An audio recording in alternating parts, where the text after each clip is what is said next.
Kebahagiaan menyelimuti Jessica Iskandar yang sedang mengandung buah hatinya dengan Vincent Verhoeven. Tampak baby bump kehamilan jedar. Jessica membeberkan reaksi sang putra, El Barak, yang akan menjadi kakak.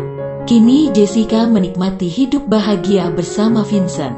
Dirinya tak ragu mengumbar momen romantis dan kata-kata manis untuk sang suami. Seperti ibu hamil umumnya, Jessica juga sudah mulai mengalami ngidam. Pemeran film Dea Lova itu menjadi lebih banyak makan. Wanita 33 tahun itu juga ngidam makan nasi Padang.